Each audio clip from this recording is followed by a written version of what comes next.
Everybody, this is Pepe from Hatesphere and Dark Tranquility, and you're watching Richard's Metal Fan. Hey, what's up, guys? Episode 317 of Richard Metal Fan Interviews, calling from Zoom, and I finally get to talk with Peter Hansen, aka Pepe from Hatesphere and Dark Tranquility. So, how you doing today, man? It is so great to be able to talk with you today. Yeah, you too. All fine here. Yeah, it's so great to have you here. So, kind of what I want to talk about is like your musical history and sort of do a quick rundown of your discography. To take me back to young Peter. So, growing up in Yeah. Denmark, what were the first bands that got you into metal? What made you want to start playing guitar? Well, I've always been listening to stuff like, well, not always, hey, but early on I listened to Anthrax, Metallica, Megadeth, stuff like that, and a lot of hard rock stuff. So I grew up listening to stuff like Def Leppard, Poison, Motley Crue, Winger, all that hard rock stuff. And then it evolved into something, I guess, like Metallica. Megadeth was kind of the gateway to more brutal stuff, kind of. And then it just evolved into all sorts of death metal, black metal stuff, thrash later on. But in the beginning, it was actually lots of hard rock stuff. That's cool. And I was like doing my research on my archives. I don't know if it was before Hatesphere, but I want to talk about some of the bands Salt and 8K Dragon. Were Oh, those like any of your old bands before you started up Hatesphere, or was that like after or something? yeah, it was during, and it was like a very. Oh, that's actually so cool that you know those bands, but it's almost not bands. That's how underground they are. It's Oh more like wow. it's more like us, and then I think 8K Dragon. I think we rehearsed two times maybe and played the 1.5 song live at some point. But it was us. I think it was me and Jacob, old singer, and Obese, the bass player from Nemec, who had this, and he played in Grove as well back in the day. And I think it was us. But who was drumming? I can't even remember. It's such a long time ago. And we just had some fun at the rehearsals and played very in a very short time. It wasn't like any big band, and it's called Sult. It means hunger in Danish. Oh, Sult, cool. and Mm, that's like a black metal project. Me and Jacob as well, and we've had some rehearsal recordings, but apart from that, not much. yeah. Do you think But the do you think those like rehearsal recordings will ever be released? not those recordings, no. Oh, But I would love to do some more about it because actually I think it sounded pretty cool, pretty right. good. Actually. We could do something about it actually. Cool. And I got some other stuff actually with Jacob as well. Got a whole album which just awaits his vocals on it. So not with Suit, but with another band. Nice. So maybe that will be released. Cool. And then, of course, just tell me about like starting up the first incarnation of Hatesphere as Necrosis in '93. So, how'd you get to know like everybody? Yeah, it was in my hometown of it's called Odder in Denmark. Here, it's a small town, around 12,000 inhabitants and stuff like that. And I was playing guitar and I was searching slash hoping for finding somebody who wanted to play the same kind of music as I wanted to. And I saw this advert about a cover band that was looking for another guitar player, and they said that they were doing covers of Slayer, Creator, Entombed, I think, Sepultura, and those like some bands that I really liked. So I was like, yes, that sounds like something for me. So I joined them, and at the first time it was just like doing covers, and then we slowly started doing our own music. And yeah, and as everybody knows, in the beginning, doing your own music, it all sounds quite well Yeah. different. But Yeah. it's like a very slow start. Um, yeah, 93, and we did our first demo in 95. Yeah. Condemned Future. Yeah. Yeah, and yeah, and then you also did those other demos like Disconnected and Spring '98. Like I'm always curious, like where can anybody find these demos? I know there's the one song Disconnected under the Necrosis name that's on YouTube. Yeah. So where can anybody listen to these demos, and will they be ever be released for people to listen? Here. That's where I got a couple of tapes here, Oh and I don't wow. anybody like. I think this Disconnected demo is available on somewhere on YouTube. Yeah, I Um, see that but look, the song Disconnected's on YouTube. I yeah. can't find anything else. Oh, yeah. Yeah, I don't. We've never released it on. I mean, that was in 95 and 97, so we never did like. At that point, it was a CD. That Yeah. was new big thing, right? But we never like released it digitally. Oh wow. And then of course flash forward to the year 2000, you changed the name to Hatesphere. Yeah, So I was curious like how'd the name come to be? yeah, yes. Well, we thought that in 2000 we were going to do our record our debut album, and we thought that the name was like it did like really match the music that we did. It was like the name is more old school death metal in my opinion, and we wanted to like the band had evolved a lot from 93 or 95 until 2000. So we wanted to like make it a fresh start. We done a debut album. We had some new members, so it's like a new band. So we thought we're gonna find a cool band name for this new band, right? On the new album. And I think it was actually inspired by Meshuggah. They just did the album Hatesphere at that point, and they thought about a sphere.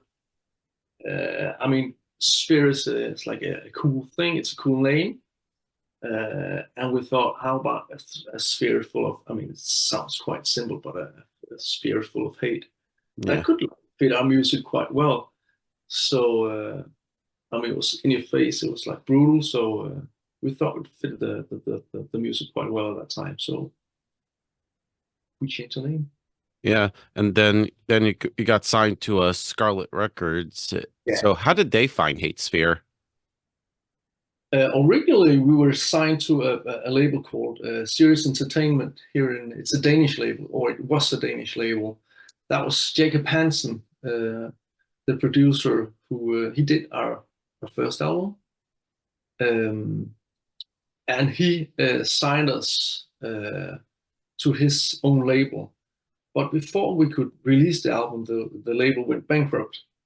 And he thought that the album was so good that he would feel bad that we made an album and couldn't release it, kind of. So he actually helped us like shop it to different labels. And then I can't really remember why it was Scarlet, but he must have known Scarlet from before at some point. But at least he mailed it out, shipped it around, and Scarlet was interested. So Yeah. yeah, And then 2001 you dropped the self-titled album. So yeah. what was sort of like the thought process going into making the debut full-length Hatesphere album? It was well, we didn't think that much about it actually. I guess at that time. At that time, it was just like the nine best songs that we had. Well, or maybe the nine songs that we kind of had. Uh, so it wasn't. It was like a fresh, in your face start from this band. It was. We've been evolving from like old school, slower old school death metal to more up tempo thrash slash death metal, melodic death metal as well. So it's like it was like the how we evolved until this time, right? We were suddenly like a more new, fresh band at that point, and not so not so demo like, luckily. Totally. But it was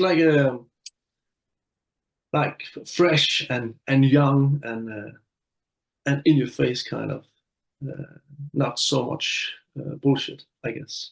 Yeah. And then when the album was released, did you start touring outside of Denmark for the first time, or is it still just locally? It was mostly locally. We did.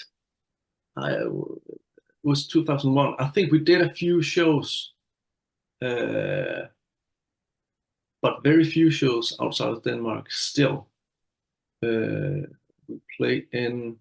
That was actually before one of the shows were before the album was ever released. So I don't think we really played that many shows outside of Denmark on this one. But we had some good press. Like internationally on the album, so people knew about us, but we just didn't like really tour.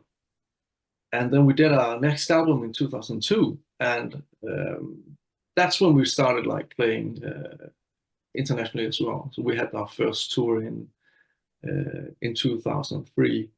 Yeah. Yeah. And which then leads into Blood Red Hatred, because usually with the debut full-length album, you have your entire life to write, and there was a lot of hype with the first album. When it came to making Hatred, did you felt pressure to follow up the self-titled? I think we've always felt pressure, at least from ourselves, mostly from ourselves, I guess, because you always want to do the best possible album, right? And hopefully an album that when you record it, when you release it, you feel, oh, this one is better than the last one, even though the last one was fucking good as well, right? At least you gotta feel it when you write it and when you record it, you gotta feel this one is really good, right? So that's at least the pressure that we have. That when you do a new album, it's gonna be fucking awesome. So I think mostly the pressure at that time was from ourselves, not from anybody else, because we had some really good press, but as I told you, we hadn't really been touring. So I think the I guess the outside pressure came later, but the early pressure was always from ourselves, from ourselves. Yeah, because it looked like it came out like literally a year after the first album. Like you started writing for Blood Red Hatred right after the first album. Yeah, at that point we were kind of writing all the time, I guess. Yeah. So yeah. Right. And then moving on to 2003, you did a little mini EP, something old, something new, something borrowed, and something black. What tell me about that? What made you guys decide to do like that EP, especially with the covers and live stuff? Yeah, thing was we got a new drummer at that point. Uh, well, we on our first two albums we actually had two different drummers as well. So we changed drummers before each album at that time. But we got a new drummer at that point. We felt really confident about him, and we got a new guitar player as well. So we had like uh, me, a bass player, and our singer was like the steady part in the beginning. And then we had a new guitar player and a new drummer for this album. And we around this time we thought we're gonna record something to show everybody that that's how we sound now, right? So that's as far as I remember the thought about that EP, that we wanted to show that even though we had new members, we were still around and still a force to be reckoned with. So we did this one, and we had a brand new song, and we had two cover songs that we did, and two cover songs that we did in the Hatesphere way. So it sounded Hatesphere like, and then we had these four live songs, and we thought it fitted quite well. Yeah. And moving on to Ballet of the Brutes. I'd love that album. I thought it's like a great riff sounding album. I mean, I know Yeah. recently it was the 20-year anniversary of this album. So how do you feel about this album now, 20 years later, now going on 21? I really like the album as well. It's the sounds changed. It changed drastically, kind of from it was the same producer who did Blood Red Hatred. And whilst Blood Red Hatred has this clear, flashy sound, Ballet of the Brood has got this more brutal, uh, maybe I don't want to say death metal sound, but brutal hardcore slash death metal sound, I guess, like noisy sound, and it really I think that it fits the songs and the atmosphere of this album perfectly. So I really like this album as well, and at this time around we started touring as well a lot, so it came out in a at a good time where we like were starting to build a steady fan base around Europe at least. Yeah. Yeah. What was like the touring like, and what was like your first impressions of like all these other countries that you were playing in? It's like, wow, this is different from Denmark. Well, yeah, well, I've always been traveling quite a lot, I guess, around Europe, but there were lots of new countries, as you mentioned. And I've never been like, yeah, obviously playing that much abroad, but it was super cool, and we did some bigger tours, and we did a lot of tours on our own, like small 1 week tours or weekend stuff around, especially around Germany and Holland, stuff like that. But it was super cool to be able to finally experience this. Yeah. And we did like some with in 2003, our first like European tour was supporting the Haunted and Mastodon. Oh That was wow. actually From kind of my the home state. first European tour that Mastodon did, and they were Yeah. like it was the Haunted were headlining, and then Mastodon, and then Hatesphere. It's super Oh cool tour. wow. And Macedon are from where I'm at. Yeah, cool, Hell yeah. excellent. Nice. And then flash forward to 2005, and I know this year marks 20 years of the Killing EP and also the Sickness Within. Then, Yeah. so how do you feel about these albums now, 20 years later? Yeah, well, still enjoy them a lot, and I'm super proud of them as well. And 2005 was like a super important year for us as well because we released The Sickness Within, and that album like was very well received. So and people liked it a lot. Plus that we did 4 massive European tours this year, plus a lot of festivals, stuff like that.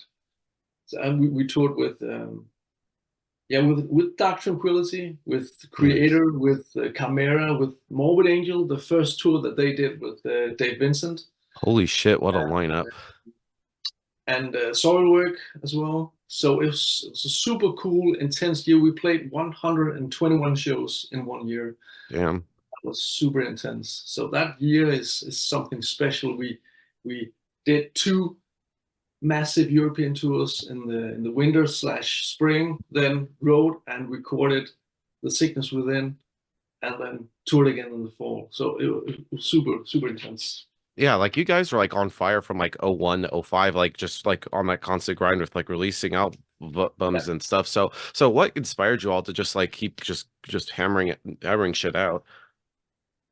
Well, I guess we've been music fans and metal fans for lots of years, and I think we were super hyped about being able to do it in a larger scale suddenly, and it's like a dream come true. We were like world stars, right? But we were like getting there, kind of people, more and more people knew about us. We got some cool tours, we got some cool possibilities, we made some really good albums.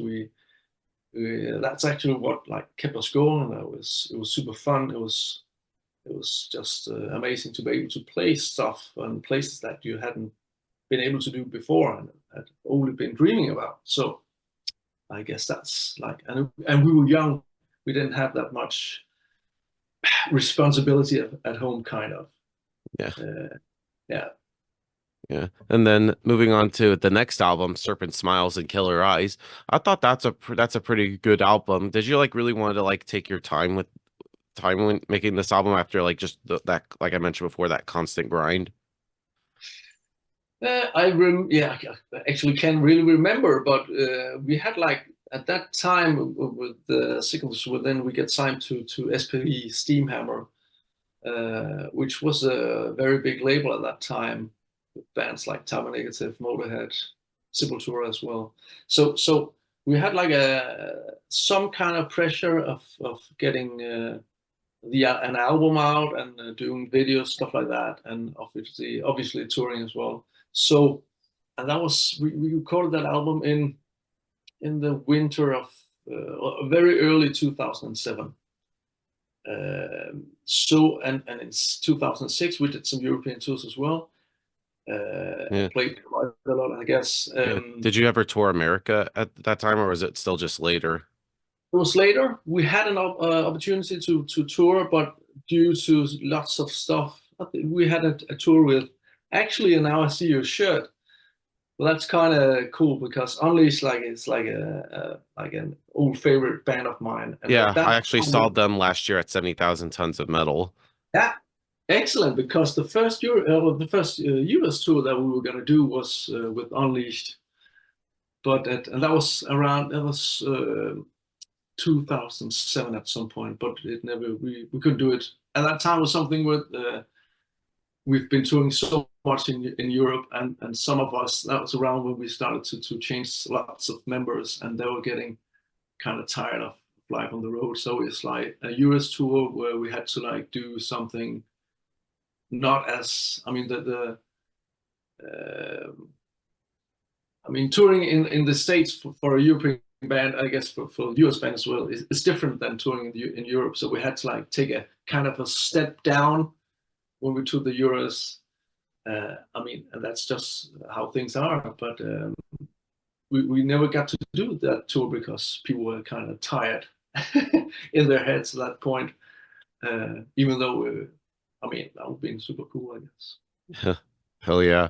And then next album, To the Nines, a pretty good album. I consider it kind of like the next sort of like chapter in the Hatesphere. You got like the new vocalist Jonathan. So how did he end up joining Hatesphere? We when we did the album, um, oh, I just got some stuff on my computer. That's why I'm down here again. I mean, it was me, and then the four other members left in 2007. So we had to like rebuild the band, and we quickly found like the other members, but the singers is almost always more difficult, right? So we had some auditions. We tried lots of people out, but it didn't work out. We didn't really find. I mean, the candidates that we found that was more fitting to the band were all foreigners. So we had to like maybe take a singer from Italy or Germany, kind of, and that wouldn't really fit the band. I mean, we could do that at that point.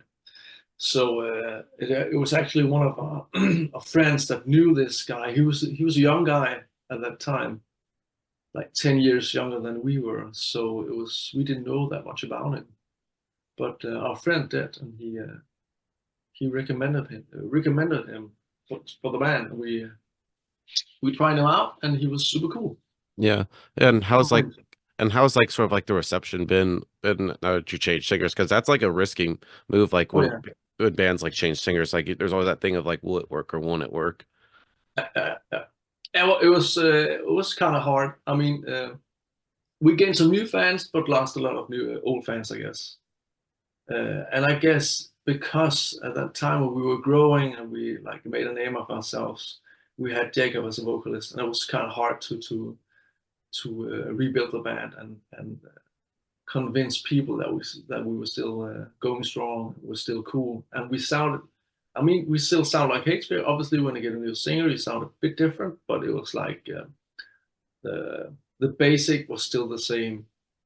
And I really like. I mean, I really like that album.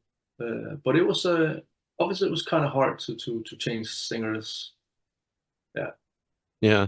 And I think it was around that time, and I think it was 2010. You did like your first ever U.S. tour. So what was like your first impression of us Americans? Well, yeah. I think it was quite cool. I guess like in Europe. the places are different. So I mean, the states are the US is a big country, so that's I mean, you're kind of like Europe. You're kind of lots of different countries in one.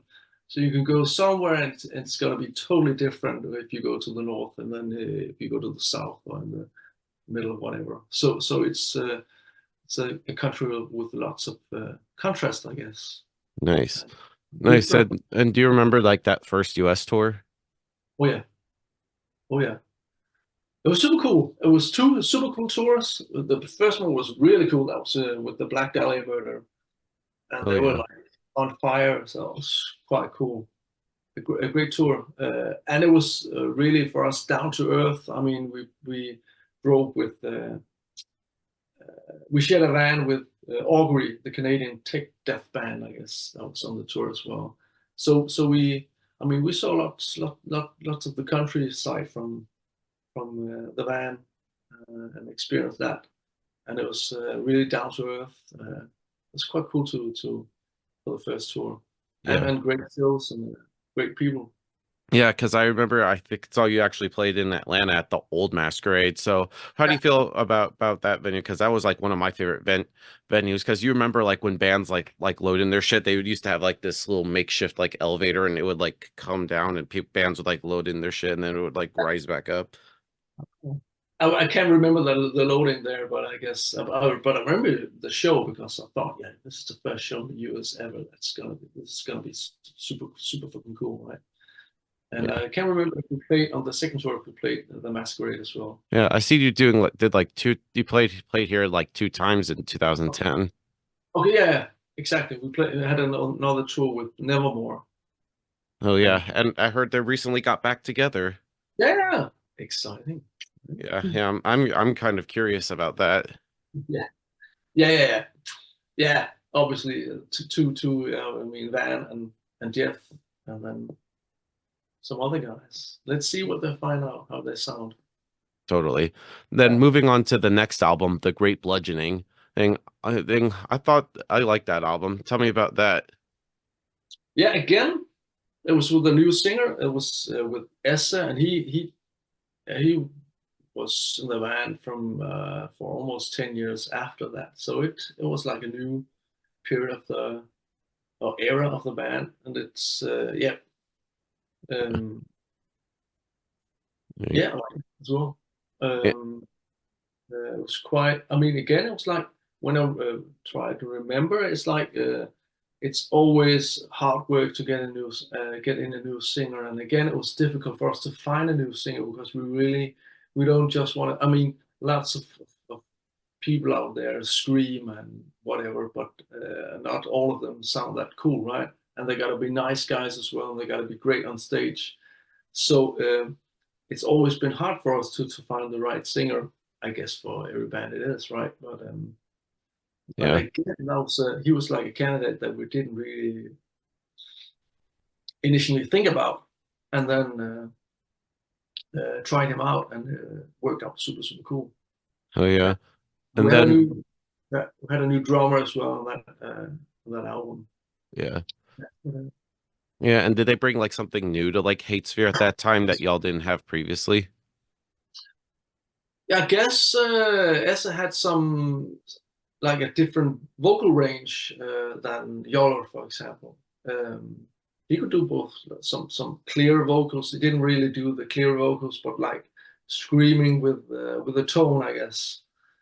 So that's kind of new. And Mike, the drummer, yeah, just a super cool drummer, very groovy as well. Well, old drummer was groovy as well, but I guess they brought in some groove and some Yeah. And melody, then maybe. yeah. And then moving on to the next album, Murder Lust. I think that's a pretty good album. I mean, first album on, of course, Massacre Records from Germany. So how did they find Hatesphere? Again, we were on Napalm Records at that time, and then we were searching for a new label, and we shopped around, and yeah, they had some interest in us, so that's actually how they found us. Yeah, Yeah, I like that album. And of course, one of my favorite songs is Iconoclast, featuring the late great Trevor Strnad from Black Dahlia Murder. So how did he end up guest featuring on that song? Actually, that was because we toured with them in 2010. So we knew the guys from back then, and we had he did some guest vocals, and Ryan did a guest solo as well on another track of the album. So that was because of that actually, because we knew the guys from back then, and Yeah. they were into the band as well, so they really wanted to do it. Yeah. Hell yeah. Yeah. And then next up, we got New Hell. And this year does mark the 10-year anniversary of New Hell. And I liked the album. I thought it was a pretty underrated album. So tell me about making that. All those albums, yeah. Um, yeah, and I really like the album as well. But it was like at that time we did like a new album every 2 years, kind of. We made an album, toured as much as we could.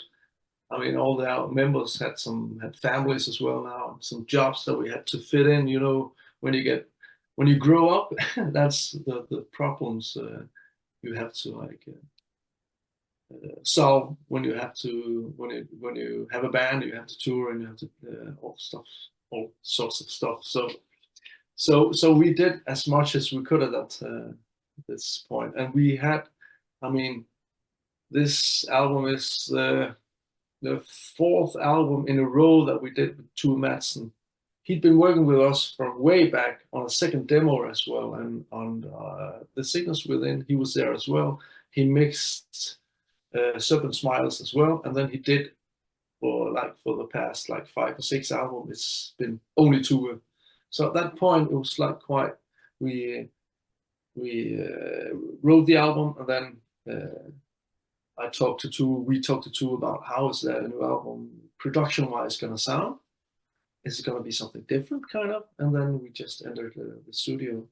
His studio at that time was very close to where I live, so it's quite easy Yeah. and relaxed, and it still is when we join him in the studio. It's super cool, but I guess it was like um, not business as usual, but because that's not how it was. But it's like one of the albums that when I remember back on it, it was like very relaxed and very cozy to record, and very. I mean, we're getting more and more mature as well. So when we really record, it's going to be relaxed, no stress, and that's what we did on this album, I guess. No stress, but still super awesome super awesome to get the songs out, and I mean, the music was still super in your face, but it was just like super relaxed to record it. Totally. And then moving on to 2018, you did Reduced to Flesh. I like that album. And then you're back on your original label, Scarlet Records. So what was that like working with them again? That was super cool. Uh, yeah, as you know, we know the backs from way back, so that's cool to be back home, kind of. And again, super relaxed to record the album. We recorded the album in 2 parts, like we did on the latest album as well. So we had like um, recording session. I can't remember which, but it was like we recorded 5 songs, and then we had like 2 or 3 months off, and then we recorded the last songs. And in between, we wrote the songs as well. So it was like quite busy. We had to write enough songs for the first part of the recordings, and we had to write the next couple of songs for the last part of the recording session. And on that album, we tried out lots of different sounds, lots of different amps for each song. So if you listen closely, you can hear the sound changing from song to song at some point, because we tried out different amps and thought this amp is going to suit this more heavy song. This amp is going to suit this more fast song. So it was a cool album to record, and we tried out kind of different stuff on this one. Yeah. And then I know I was curious because about the song Capital is a Capitalist Men. I thought it was a Yeah, good song. Like, how come it didn't end up on the album? It's because it's actually the exact same song as the first song on the album. So it's just with different lyrics. So if you buy the 7-inch vinyl, it's the same song on each side, but with different lyrics. So the Capitalism is the Danish version. It's an old song about capitalism, and it just fitted the song quite perfectly. So we like the idea of having the same song musically, but different lyrics, Danish lyrics in one of the Cool. versions. And then kind of briefly breaking away from Hatesphere, because in 2018 you started up Clients and you did the Callous Hearts Reject album in 2020. So tell me about that. How'd that idea to make Clients come to be? Oh, which one? Yeah, the first album, your only album, A Callous Hearts Reject. I don't know that one. Do Oh. I? Yeah, really, it was like listed on Metal Archives. I had to like bring that up. Oh, wait a minute. I gotta check it out. Just 1 minute. Metal Archives. Yeah, I was like, I just looked up your name and there was Clients. Okay. That's not one of our. But I gotta check it out now. What it Yeah. says. Uh, where can I find that one? Similar artists. Hmm. No, I can't find it. But Yeah. that's not something I know about. Oh wow. That's interesting. But Yeah, but then kind of going back to Hatesphere, Fear, the last album, Hatred Reborn. Or I thought that was a great album. So what was the whole writing and recording process like for the last album? that was when we had a global epidemic. So in between um, Reduced to Flesh and Hatred Reborn, we had like 5 years, right? And we recorded the Reduced to Flesh album, did some touring with that one, and then the pandemic stroke, and we and Esse at that point said that he didn't want to do it anymore.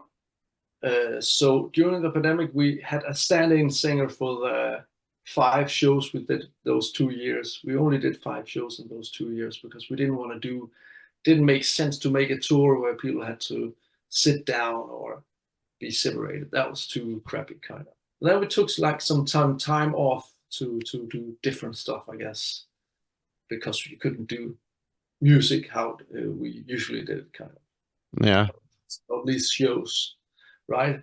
And then when the pandemic kind of was over, I remember talking to Tue Madsen, and he was like, "Oh, are you gonna do a new album?" And I said, "Well, we actually needed a new singer, but we really want to do a new album. We need a new singer. It's so difficult to find a new singer because now it was like the 5th time that we had to find a new singer, and again." We couldn't from the bands that we knew. We couldn't really find a proper one, and And then you we found found him. Matthias. Yeah, then we found him, but and again that was actually a guy that we didn't really know about. He played in a band. I knew the band name, but I didn't know how the band sounded. But Tue knew him because the bands that he did had recorded at Tue's studio. So it's actually through Tue Madsen that we got to know Matthias, and then we tried him out. I talked to him a bit, and then explained about the band. He had some questions, stuff like that, and then we tried him out, and they were super cool from day one. Yeah. And Yeah. his vocals just fit the music really well. He's super brutal, but still very melodic and very energetic, and a super nice guy on top of that. So great on stage and really great on the albums as Yeah. well. And musically, did you wanted to continue in the same vein as Reduced to Flesh, or did you wanted to try something new or different that Hatesphere hasn't done before? Not intentionally. We always like when I write music, I'll kind of write what comes to mind. I don't plan that this next album has got to be more melodic or more brutal or more stuff like that. it just actually I like the idea that it's just what comes to mind, kind of. So that's how I feel at the time of the songwriting process. That's what you hear on the album. Yeah. Yeah, and like how has like the overall like feedback been for the album? Have you been pleased with the results? Yeah, people has mostly really liked it, really enjoyed it. So it's been cool reviews, cool reception, I guess. Yeah. So it's super cool. Yeah, and being as it's now coming up on 2 years since the album's been out now, have you started working on the next Hatesphere album? Like, what's the status with that, if you're allowed to say?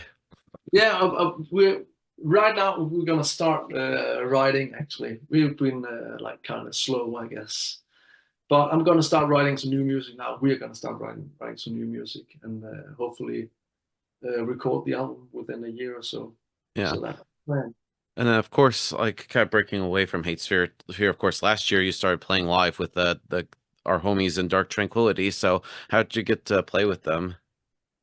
That's yeah. It was actually I knew the guys from way back, from back in 2005 when we toured a lot with Hatesphere.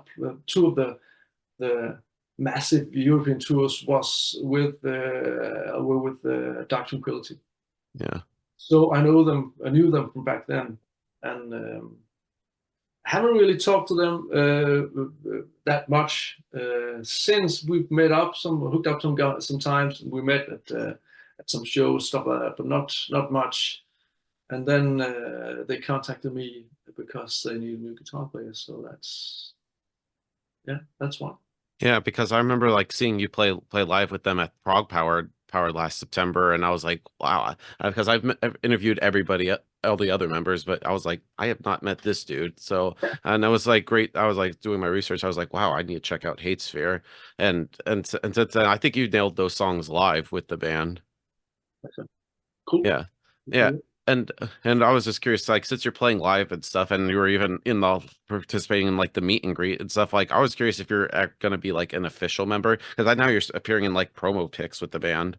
Yeah, yeah. You never know. I But mean, right now we're touring and we're doing lots of cool stuff, and then hopefully it'll work out. So far, it works out. So yeah, so fingers crossed. yeah, and everybody's kind of enjoying what we do. So I hope it'll work out. I guess the guys they hope it will work out as well. So the plan is to keep doing it as long as possible.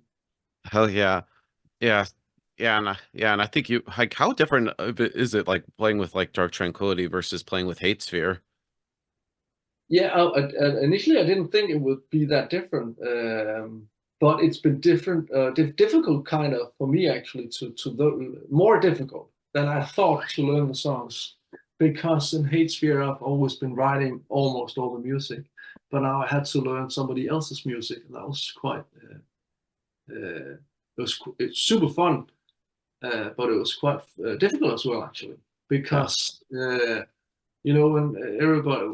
somebody else writes some music, they write it to their kind of style of playing, and I maybe have a different style of playing. So some parts that sound quite not but easy, not in a bad way, but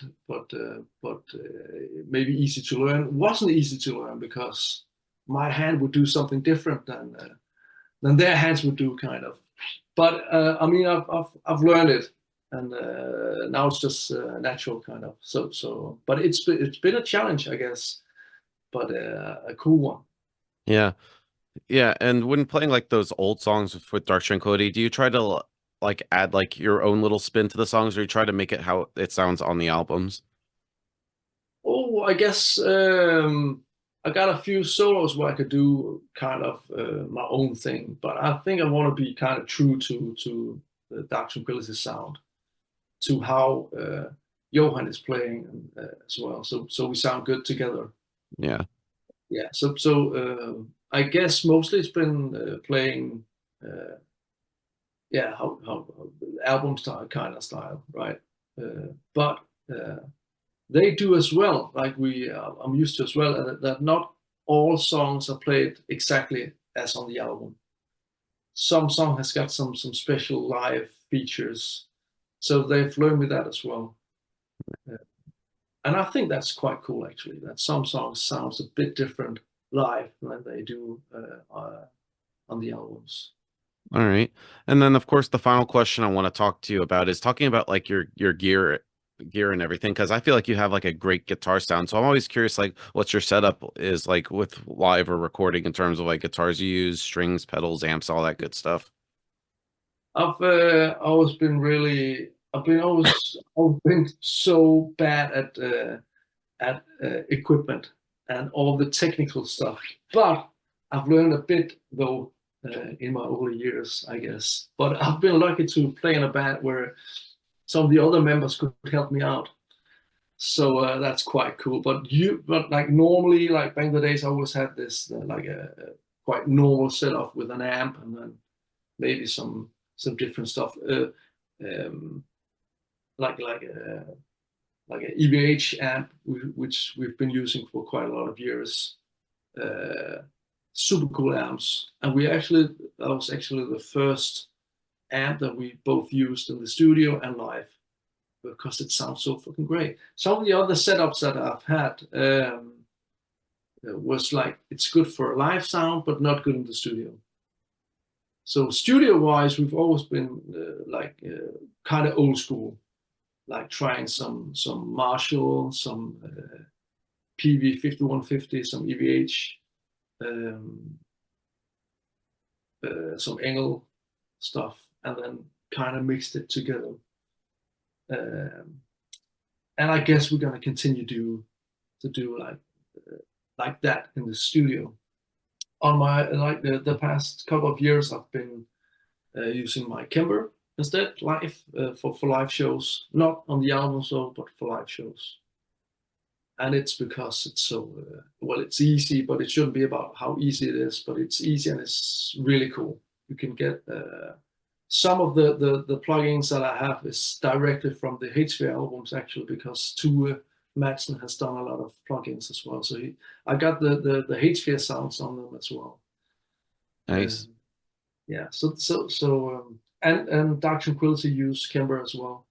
Nice. So it's super cool. Nice. And so And kind yeah. Yeah. And so kind of like in the end to sort of wrap things up, what's next for you with like Hatesphere or Dark Tranquility? I know you're slowly starting work on the next Hatesphere album, but I know you got some stuff in Europe with Dark Tranquility. Is just anything else you'd like to plug in terms of tours and stuff? And maybe can we get a Hatesphere US tour soon? Ooh, what I've learned for the past year, or well, I knew before, it's super expensive to tour, to set up a US tour. So I would love to go over there with Hatesphere, but I think it's gonna be super expensive. Maybe it's gonna be so expensive that we can't do it, but you never know. Maybe we can do the cruise as well. We've had Yeah. some options in the past. We played it in 2014, I think, and we could have played it last year, but we couldn't anyway. But maybe we can do stuff like that. I gotta be honest. I think like a HV US tour is could be difficult because of the costs. Um, but you never know. I would love to do something at least. Oh yeah. But and then yeah, we're gonna do a new album with Hatesphere and play as many shows as possible. And got lots of exciting stuff coming up with Dark Tranquility as well. Australia and Asia in a couple of months, and Europe, and then some festivals and something in the fall as well. It's gonna Okay. be. Ooh, I'm looking forward to that. So but thank you, man, for this conversation. It's so great to be able to have you here. It's just any final words you want to say to the viewers that are watching this to close this out? Well, it was nice doing it. It was super cool, and thank you for letting me do it. Check out the bands, Hatesphere and Dark Tranquility. I guess you have, hopefully. I have. And if not, do it again because it's super cool. Okay. But thanks, man. But everybody, Peter from or Pepe from Hatesphere and Dark Tranquility, and we'll see you next time.